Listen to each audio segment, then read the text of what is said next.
Hello listeners, they're probably out to get me, and I mean they, but here I am, I'm back again. It's me, Alexa Jones. Welcome to the voicemail cast the establishment doesn't want you to hear. So let's start today with some history. So go back to the early 70s, you had a lot of great things happening in America. The Apollo missions had been wrapped up, that was in 1972, that was the end of the first space race, a time when America had led the way in amazing new technologies.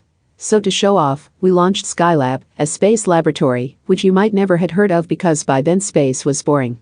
What people didn't know is that a much bigger technology revolution was occurring right under their noses. Xerox PARC, a laboratory not in space, but in California, had just turned on the first computer as we know it. The Alto. This was the computer that would change the world, that would revolutionize humanity, that got us to today. It had a mouse. This little computer made by some very smart men in Palo Alto, that's where PARC comes from, Palo Alto Research Center. While America was ignoring Skylab, PARC was making history. Part of that history was the people who were involved in the design of the Alto, engineers who pushed the boundaries of computing technology.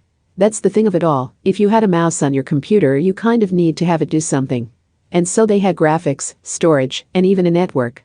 Those are all the things we take for granted today. Xerox PARC accomplished many things, you know, the basis for almost everything computer today.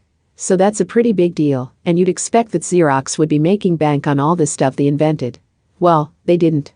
The PARC engineers were proud of their work, they showed it off to the upstarts, like Gates and Jobs, and all those guys we know today. And among that whole group of people, the world of computing took off. Do you know we've seen the old back and forth between Jobs and Gates, rivalries of all the Silicon Valley people, but to know the real truth you have to go back a few years, back to 2016 in Palo Alto. There lies one of the chief engineers that built the Alto, even inspired what came after. His name was Mark Griggs, close friend of Douglas Engelbart, and co-worker of Charles Thacker. Griggs died, but his legacy as he created it, lives on. The Alto was the magnet that brought all these engineers together, brought them to the cusp of changing the world. So they all agreed, they'd change the world in their vision and their vision alone. That was Mark, the center of it all, the ringleader in what was to become a decades-long cabal of Silicon Valley technologists that had aims to roll up the world with their new inventions. And that's how Xerox made no money on the Alto. Sure, they made money on compact discs and the 60-inch LCD screen TV.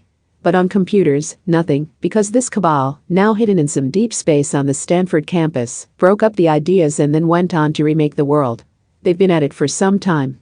You can guess how successful they've become. My source, he knows the whole story, he only uses his landline now because these guys are into everything. He got out to Idaho, into nowhere.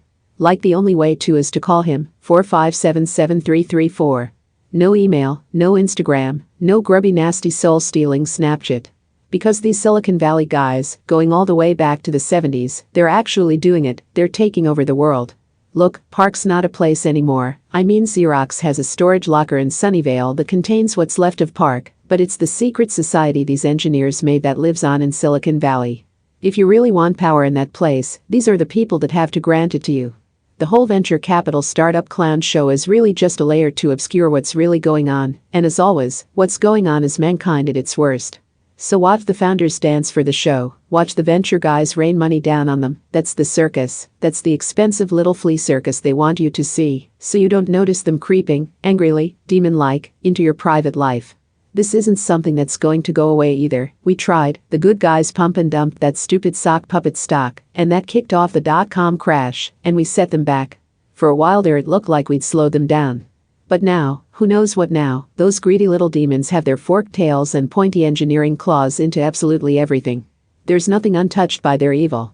So maybe Pipe and I need to go touch them. That's what they deserve. I'm Alexa Jones, follow me in my voicemail cast every day at 11 p.m. Dial in for the latest. Don't delete the voicemails.